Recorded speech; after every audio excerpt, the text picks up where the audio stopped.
पहाड़ की खबरें दमदार उत्तराखंड एक्सप्रेस में मेरे यानी कंचन डोगरा के साथ। और आइए सबसे पहले जान लीजिए नैनीताल जिले से आती है खबर, जहां पर नैनीताल जिले के ओखलकांडा ब्लॉक के खनसू इलाके में शनिवार शाम उत्तराखंड एसटीएफ की टीम के साथ वाइल्ड लाइफ और नशा तस्करों का एनकाउंटर हो गया।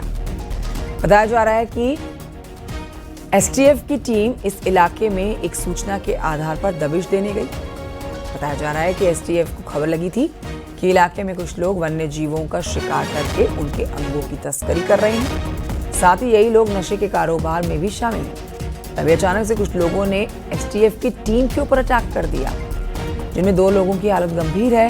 अस्पताल में इन अधिकारियों को भर्ती कराना पड़ गया। इस दौरान गोली लगने से एसटीएफ का एक कांस्टेबल बुरी तरह से घायल हुआ है।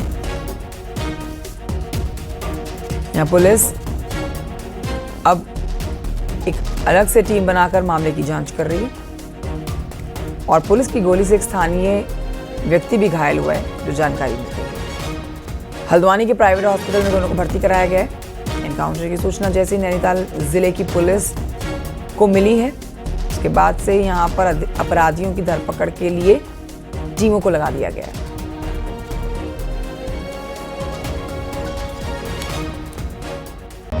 वाइल्ड लाइफ तस्कर, वन्यजीवी तस्कर और चरस तस्कर को पकड़ने के लिए आई थी। तो ऑपरेशन के दौरान जो है, पकड़ के दौरान जो है, उनको थोड़ा सा अलर्ट हो गया, एसटीएफ की टीम पर शक हो गया और वहाँ के 1-2 लोग थे जो आए थे। तो जो तस्कर है, वन्यजीवी तस्कर है और चरस तस्कर है, उन्होंने फायर झोंक दिया है। तो उसमें कुल मिला के 2 लोगों को मतलब पैलेट्स लगी हैं। उसमें से एक एसटीएफ के साथी था, जो साथ में ही गए थे वहाँ पे, उनको भी लगा है। और एक हमारा एसटीएफ के कर्मचारी हैं भूपेंद्र मरतोलिया जी, उनको लगी है। रामनगर में पीडब्ल्यूडी के टेंडर के दौरान जबरदस्त बवाल हुआ है। यहाँ कुछ ठेकेदारों ने बदमाशों के साथ आकर हथियारों के दम पर सरकारी ठेका हासिल करने की कोशिश की है। इस दौरान बाकायदा हथियार भी लहराए गए हैं। तो मामले में पुलिस ने कार्रवाई करते हुए एक ठेकेदार के साथ ही उसके साथी बदमाशों को गिरफ्तार कर लिया। पुलिस ने कुल मिलाकर 7 लोगों को गिरफ्तार किया।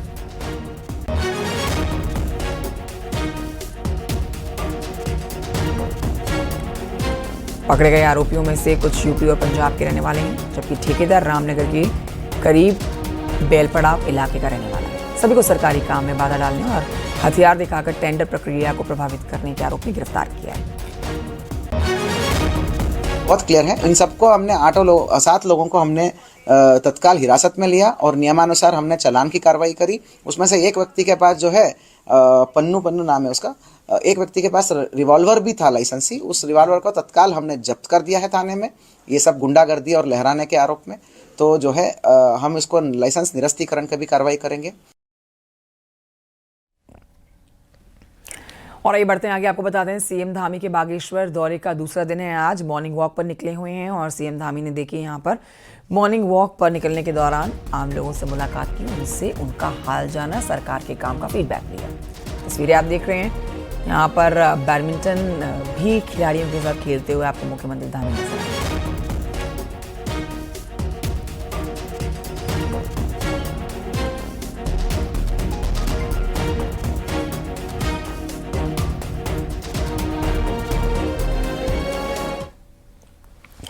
बागेश्वर दौरे पर मुख्यमंत्री पुष्कर सिंह धामी ने डेमोग्राफी बदलाव पर एक बड़ा बदलाव दिया।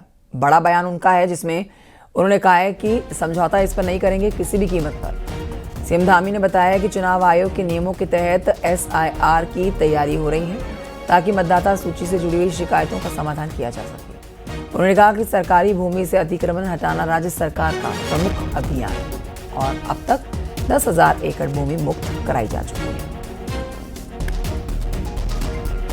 उनका नाम वोटर लिस्टों में आ गया है, रोहिंग्या हैं उनके नाम आ गए हैं और जिनके अलग अलग प्रकार के आपराधिक इतिहास रहे हैं, संदिग्ध रहे हैं, उन सभी को कहीं ना कहीं इस तरह से करा गया। और हम तो उत्तराखंड का देवत्व किसी कीमत पर हम खराब नहीं होने देंगे, ये हमारा संकल्प है। और हम पहले ही वेरिफिकेशन ड्राइव यहाँ पर चला रहे हैं। हम राशन कार्डों का, वोटर आईडी का, आधार कार्ड का, बिजली के कनेक्शनों का, सभी का हम सत्यापन कर रहे हैं। सरकारी भूमि से अतिक्रमण हटाना हमारा एक अभियान है। देवभूमि की बदलती डेमोग्राफी ने सरकार की चिंता बढ़ाई है, सरकार को चिंता में डाला है। नियमों को ताक पर रखकर हुए निर्माणों ने पहाड़ की आबो हवा बदल दी है, लेकिन अब कुमाऊं में ऐसे सभी मकान जांच के दायरे में हैं और इन पर ध्वस्तीकरण की तलवार लटक रही है। रिपोर्ट देखिए।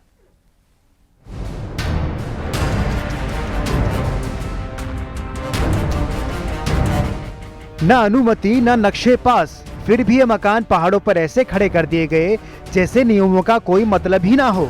लेकिन अब कुमाऊं में ऐसे सभी मकानों की जांच तेज कर दी गई है। पहले चरण में 100 गज में बने इन मकानों की न सिर्फ जांच होगी, बल्कि रजिस्ट्री से लेकर बिजली पानी के कनेक्शन तक के लाभ पर रिपोर्ट तैयार की जा रही है। नैनीताल के साथ अल्मोड़ा, बागेश्वर, पिथौरागढ़, चंपावत और उधम सिंह नगर जैसे सभी प्लॉट और मकानों की जांच हो रही है जो मानकों के खिलाफ हैं और बिना अनुमति के ही बनाए गए। प्रशासन इन मकानों पर ध्वस्तीकरण तक की कार्रवाई की तैयारी में है। विशेषकर रामनगर के एरिया में भी इसको हम चेक करवा रहे हैं, हल्द्वानी के कुछ इलाकों में, और नैनीताल में भी ये जो छोटी रजिस्ट्रीज हैं, नैनीताल में तो आप जानते हैं सब डिवीजन पे वैसे ही बैन है, तो इनको कायदे से तो बिकना ही नहीं चाहिए था। और इस हमारे जो बायलॉज हैं उसमें सब डिवीजन बैंड हैं, ताकि ज़मीन टुकड़े टुकड़े करके बिके ही ना, जो शहर के लिए ठीक नहीं है। उसको चिन्हित करेंगे, उसमें चालानी कार्रवाई होगी, और अगर ये अवैध निर्माण पाए जाते हैं तो डिमोलिशंस पे। पिछले 15 सालों में उधम सिंह नगर से लेकर पिथौरागढ़ तक देवभूमि का माहौल बदल गया। बाहरी राज्यों से आकर नैनीताल जैसे वीआईपी शहर में ग्रीन जोन से लेकर खतरे वाले स्थानों पर छोटे छोटे भूखंडों में निर्माण कर दिया गया। जो इस तरीके से बाहर से माइग्रेट होके यहाँ बस गए हैं, अवैध रूप से बसे, उनको टारगेट करके सख्ती से और बिल्कुल क्लीन तरीके से जांच होगी तो निश्चित ही बहुत बड़ा खुलासा हम सबके सामने आएगा। और मैं आदरणीय मुख्यमंत्री पुष्कर सिंह धामी के 10 सालों के दस्तावेज खंगालने के आदेश के बाद प्रशासन एक्टिव है, लेकिन अगर इन मकानों की जांच सही से हुई तो नैनीताल जैसे जिले से कई लोगों का बोरिया बिस्तरा बनना भी तय है। न्यूज़ 18 के लिए नैनीताल से वीरेंद्र बिष्ट की रिपोर्ट। उधर बागेश्वर पहुंचे मुख्यमंत्री पुष्कर सिंह धामी ने अफसरों को सख्त हिदायत दी है और कहा है कि बातें कम, काम ज्यादा होना चाहिए, काम पर फोकस होना चाहिए। इससे पहले भी सीएम धामी अपने 2 दिन के दौरे पर बागेश्वर जब पहुंचे थे, उन्होंने अधिकारियों को यही बातें कही थी। गरुड़ ब्लॉक के मेला डोंगरी हेलीपैड पर सीएम धामी का बीजेपी कार्यकर्ताओं ने स्वागत किया। वहीं सीएम धामी ने बीजेपी के कार्यकर्ताओं के संवाद के समय में ये बड़ी बातें कही।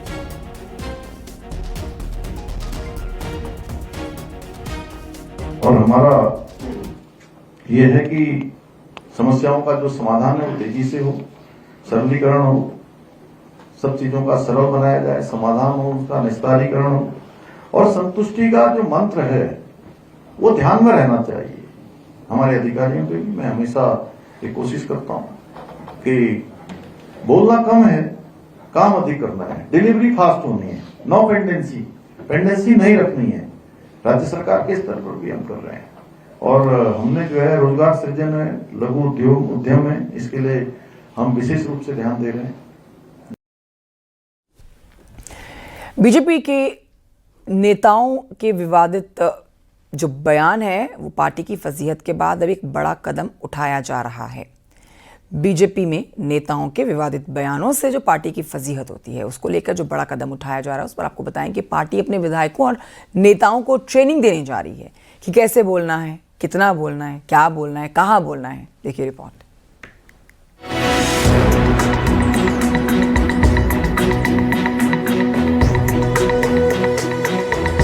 2027 के चुनाव करीब हैं और बीजेपी को लगने लगा है कि कई नेता अपने बयानों से मुसीबत खड़ी कर रहे हैं। हाल ही में दर्जाधारी अजय कोठियाल का धराली आपदा पर बयान हो या लैंसडाउन विधायक दिलीप रावत का इस्तीफे का ऐलान, ऐसे कई मामले सामने आए हैं। अब पार्टी सभी विधायकों, मंत्रियों और दर्जाधारियों को प्रबंधन के टिप्स देने के लिए क्लास लेने जा रही है। हम लोगों ने क्या क्या है, मंत्री ने अपने विभाग में क्या क्या है, इसकी चर्चाएं नीचे तक करें, जनता तक पहुंचाएं, ये पॉजिटिव है। हम लोग क्या करने वाले हैं इसकी चर्चा भी एक सीमित मर्यादा में करने की अवस्था रहती है, तो सब लोग उसका पालन करेंगे।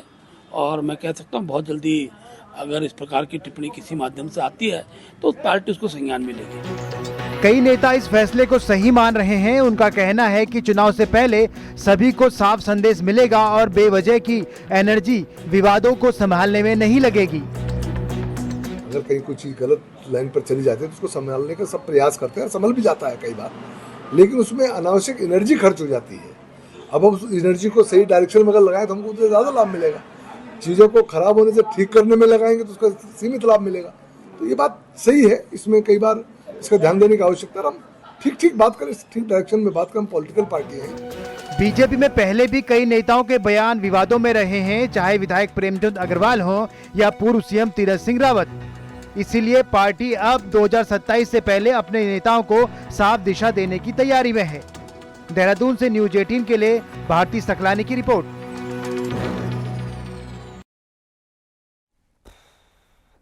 उधर देहरादून से बड़ी खबर, जहां पर हरक सिंह ने सिख समाज से माफी मांगी। शनिवार देर शाम बार एसोसिएशन के पास पहुंचे हरक सिंह और सिख समाज से जुड़े हुए वकीलों से उन्होंने माफी मांगी है। पुराने सहयोगी को देखकर मुंह से निकला, ये कहना है हरक सिंह रावत का। हरक ने जुबान फिसलने पर खेद जताया है।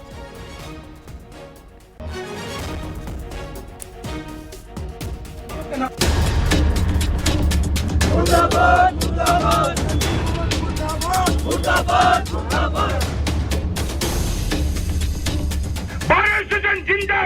जिंदाबाद जिंदाबाद। हाथ खड़े करके सरदार जी, हाथ खड़े करके 12 बजे मजा करो भाई।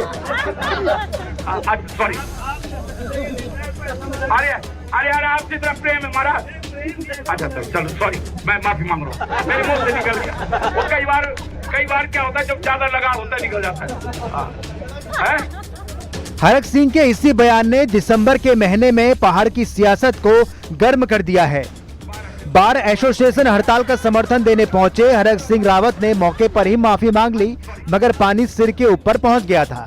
जगह जगह सिख समुदाय ने हरक सिंह रावत का विरोध किया। 12 बजे मजा करो भाई। सॉरी, अरे यार आपकी तरफ प्रेम है हमारा। अच्छा चलो सॉरी, मैं माफी मांग रहा हूँ। खराब इंसान है, शर्म आनी चाहिए उनको अपने ऊपर। और अगर उन्होंने आज के बाद दोबारा ये हरकत करी तो इससे बड़े प्रोटेस्ट होंगे। हरक सिंह के बड़बोले बयान अक्सर उनके लिए और उनकी पार्टी के लिए मुसीबत बनते हैं। बीजेपी ने तुरंत मुद्दा लपक लिया और महेंद्र भट्ट ने हरक सिंह रावत की कुंडली में ही दोष बता दिया, जबकि कांग्रेस अध्यक्ष ने भी पलटवार किया है। हरक सिंह रावत जी औरों के हाथ तो देख रहे हैं, लेकिन कभी उन्होंने अपनी कुंडली नहीं जुड़ाई। उनकी कुंडली में नाड़ी खड़ाष्टक लगा हुआ है, इसलिए किसी भी दल में वो रह नहीं पाते। कभी बसपा में जाते हैं, कभी सपा में जाते हैं, तो सपा में जन्मपत्री नहीं जुड़ती, बसपा में जन्मपत्री नहीं जुड़ती, बीजेपी में जुड़ी नहीं, इसलिए पार्टी भी से बाहर हो गए। और कांग्रेस में भी उनकी जन्मपत्री जुड़ने वाली नहीं है।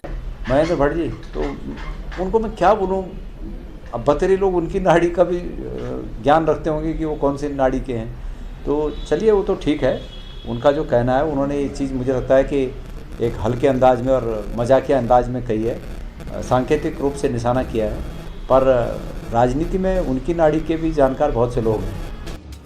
बयान पर विवाद बढ़ा तो हरक सिंह बैकफुट पर आ गए और कहा कि गलत तरीके से सिख समुदाय को भड़काया जा रहा है। सिखों के लिए 12 बजे पराक्रम का समय है, क्योंकि आधी रात को सिखों ने हिंदू महिलाओं को मुस्लिम शासकों से बचाया था। तो मैंने ऐसा कुछ बोला ही नहीं। खुराना मेरा बहुत परिचित है और हमारा कांग्रेस का जो वकील है उसके साथ मेरी मजाक होती रहती है, और मैंने ऐसा कुछ बोला नहीं। अब ये ठीक है, जब मुझे लगा कि भाई मेरे माइक से कोई वो निकल गया, वो सिख समुदाय के लिए कोई शब्द ऐसा नहीं बोला मैंने। सही मायने में देखा जाए, लोगों ने उसको गलत तरीके से लिया। 12 बजे कोई सिख समुदाय के लिए खिलाफ वाली वो नहीं है, उनकी बहादुरी का प्रतीक है। आपको ध्यान होगा, जब मुगल जो है अत्याचार कर रहे थे और हिंदुओं की बहू बेटियों को उठा के ले जा रहे थे, तो तब सिख भाई था जो बहादुरी के साथ हिंदू लड़कियों को जो है मुगलों से छुड़ाकर, अब दिन में उनसे मुकाबला नहीं कर सकता था, क्योंकि दिन में उनकी फौज ज्यादा थी मुगलों की। सियासत में बयानों के मायने दूर तक जाते हैं और बीजेपी अक्सर कांग्रेस के ऐसे ही सेल्फ गोल को अपनी तरफ भुना ले जाती है। लिहाजा अब भले ही कांग्रेस इस बयान पर संभलकर बोल रही है, लेकिन इस बयान के साथ हरक सिंह रावत ने खुद के साथ साथ पार्टी की भी खासी किरकिरी कराई है। देहरादून से भारती के साथ bureau report, news 18।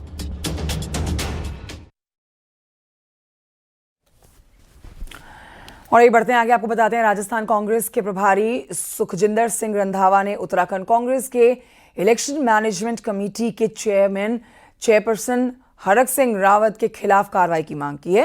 Harak Singh Rawat ने देहरादून में वकीलों के लिए एक प्रोटेस्ट में सिख समुदाय के खिलाफ अभद्र टिप्पणी की थी। रंधावा कांग्रेस आलाकमान से हरक सिंह के खिलाफ कठोर कार्रवाई की मांग पर अब अड़ गए।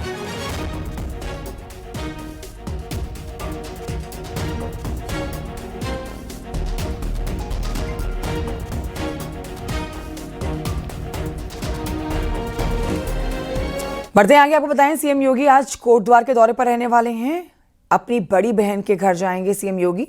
हाल ही में बहन के पति का निधन हुआ है, जिस पर सीएम योगी सिद्ध बली बाबा के दर्शन भी आज करेंगे और अपनी बहन के घर भी जाएंगे। दोपहर 2:30 बजे कोटद्वार पहुंचेंगे मुख्यमंत्री योगी आदित्यनाथ। तैयारियां पूरी कर ली गई हैं प्रशासन की तरफ से।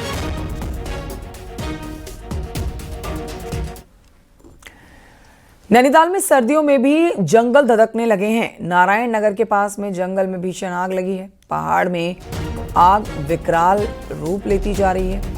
अब ये पूरी पहाड़ी जो आप देख रहे हैं जलते हुए, देखिए किस तरह से यहाँ पर आग फैलती जा रही है। बुझाई नहीं बुझ रही है ये आग। हालांकि वन विभाग के लोगों को इसकी सूचना मिली है, लेकिन आग पर काबू अभी तक नहीं पाया जा सका है।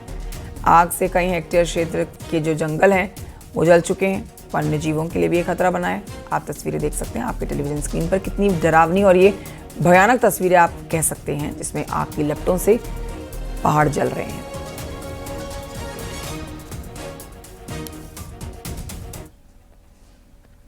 उत्तराखंड में शीतकालीन चारधाम यात्रा की शुरुआत हो गई है। यहाँ पर बटकोट से यमुनोत्री धाम की यात्रा का शुभारंभ खुशीमठ खरसाली यहाँ से हुआ है। इस मौके पर शंकराचार्य अविमुक्तेश्वरन महाराज का नगरपालिका बटकोट में जोरदार स्वागत हुआ है। लोगों ने यहाँ पर चरण पादुका की पूजा करके शंकराचार्य से आशीर्वाद लिया है। इस दौरान शंकराचार्य ने कहा कि चारधाम के दर्शन अब पूरे साल उपलब्ध हैं। ग्रीष्म काल में यमुनोत्री, गंगोत्री, केदारनाथ और बद्रीनाथ में दर्शन होते हैं, जबकि यमुनोत्री के शीतकाल के खुशीमठ और गंगोत्री के मुखीमठ, केदारनाथ के उखीमठ और बद्रीनाथ के जोशीमठ में दर्शन किए जा सकते हैं। चाहे भगवान की पूजा ग्रीष्मकालीन स्थान में हो चाहे शीतकालीन स्थान में हो, पूजा का जो पुण्य है वो उतना ही मिलने वाला है। रंच मात्र भी कम होने वाला नहीं है, बल्कि शीतकाल में और विशेष हो जाता है। कारण कि शीतकाल में कम लोग हिम्मत करते हैं, तो भगवान के पास अवसर होता है कि जो यात्री आए हैं उनसे ठीक से मेल मुलाकात हो जाती है। भारतीय मानक ब्यूरो के नए भूकंपीय मैप ने उत्तराखंड को लेकर एक चिंता बढ़ाने वाली जानकारी दी है। राज्य को जोन 6 में रखा गया है, यानी कि भूकंप के लिहाज से ये सबसे संवेदनशील इलाकों में शामिल हो गया है। तो ऐसे में हिमालय ग्लेशियरों में मौजूद झीलों का खतरा और बढ़ गया है। देखिए रिपोर्ट।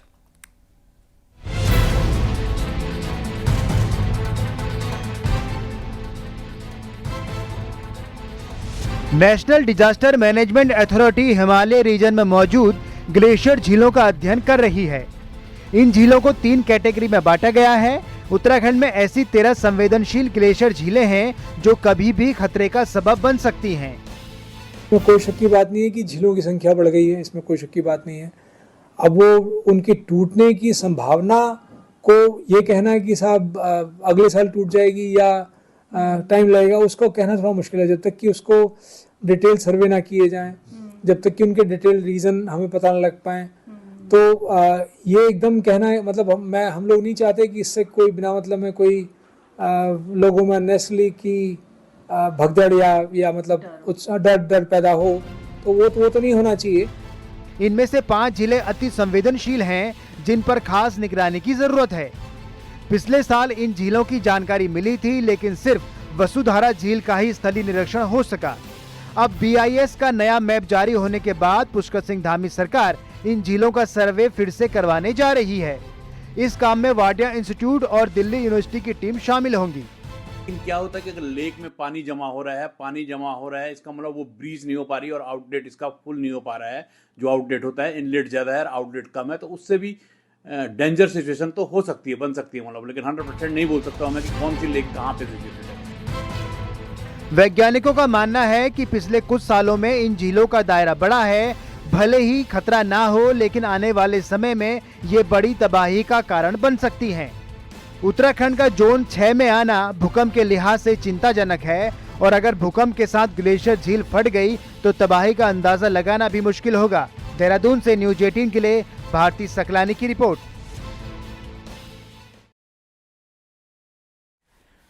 हरिद्वार में मामूली सी बात को लेकर दो पक्ष आपस में भिड़ गए। घटना नगर कोतवाली क्षेत्र के देवपुरा की है, जहां पर सरस्वती विद्या मंदिर स्कूल के पास में रहने वाले दो परिवार आपस में भिड़ जाते हैं। दोनों परिवारों में जमकर लाठी डंडे चले हैं। घटना का वीडियो भी आप देखेंगे, सोशल मीडिया पर वीडियो वायरल है।